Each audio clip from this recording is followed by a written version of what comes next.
Di tengah pandemi COVID-19 yang belum usai, pengibaran bendera pusaka merah putih tetap menjadi salah satu momen paling ditunggu dalam perayaan kemerdekaan Republik Indonesia. Terpilih menjadi anggota Paskibraka Nasional tahun 2021 tentu membawa kebanggaan tersendiri bagi 68 putra-putri terbaik dari 34 provinsi di Indonesia. Di tengah pandemi COVID-19 yang belum usai, pengibaran bendera pusaka merah putih menjadi salah satu momen paling ditunggu dalam perayaan kemerdekaan Republik Indonesia. Tentu tak sembarang orang dapat terpilih menjadi anggota Paskibraka Nasional. Pemuda-pemudi terbaik dari 34 provinsi di Indonesia ini harus melalui serangkaian tes berjenjang. Mulai dari tes tertulis, wawancara, jasmani, dan baris berbaris di tingkat wilayah masing-masing. Proses yang terbilang cukup panjang ini diakui Deputi Bidang Pengembangan Pemuda Kemenpora Asrorun Niam juga menyesuaikan dengan kondisi masa pandemi. Proses-proses seleksi itu mengikuti protokol kesehatan yang ketat. Nah, karena diputuskan jumlahnya sama dengan tahun-tahun sebelumnya dalam situasi kondisi normal, tetapi pelaksanaannya berada dalam situasi wabah, karenanya penanganannya bersifat spesifik.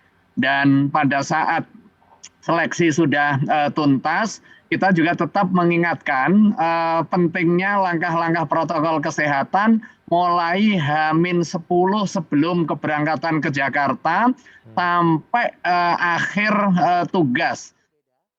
Pada diskusi Forum Merdeka Barat 9 yang digelar virtual pada Jumat 20 Agustus 2021, beberapa anggota Paskibraka Nasional ini juga membagikan kisahnya. Ada Ardelia Mutia Zahwa, Paskibraka asal Sumatera Utara yang terpilih sebagai pembawa baki bendera, dan Dika Ambia Rahman, Paskibraka asal Jawa Barat yang terpilih sebagai pembentang bendera.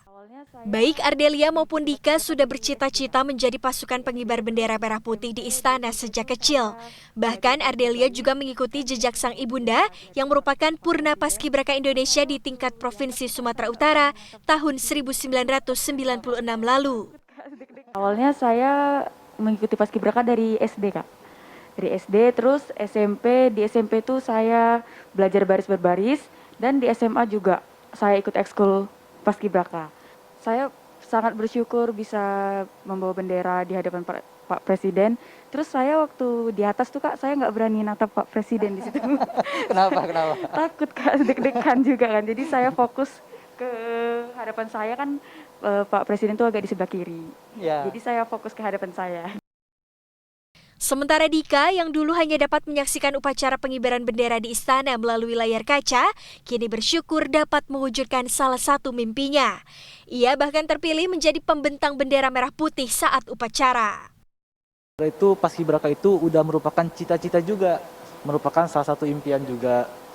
Jadi Dika pernah bilang gini, waktu itu pengibaran HUT RI ke-73, masih ingat.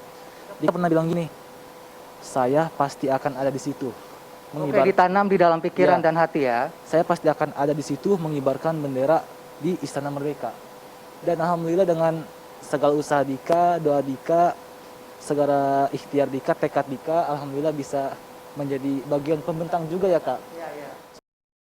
Menjadi anggota Paskibraka Nasional tahun 2021 juga memiliki tantangan dan cerita sendiri, baik bagi Ardelia, Dika, dan lainnya. Proses latihan yang mereka lalui wajib dilakukan dengan prokes ketat, mulai dari menggunakan sarung tangan, masker ganda, menjaga jarak saat latihan baris berbaris, hingga rutin menjalani swab test. Namun semua itu diakui menjadi pengalaman tak terlupakan dan diharapkan dapat menjadi bekal dalam menyongsong masa depan. Kini selain dikukuhkan menjadi Purna Paskibraka Indonesia, 68 anggota Paskibraka tahun 2021 juga telah dinobatkan sebagai Duta Pancasila oleh Badan Pembinaan Ideologi Pancasila pada 18 Agustus lalu.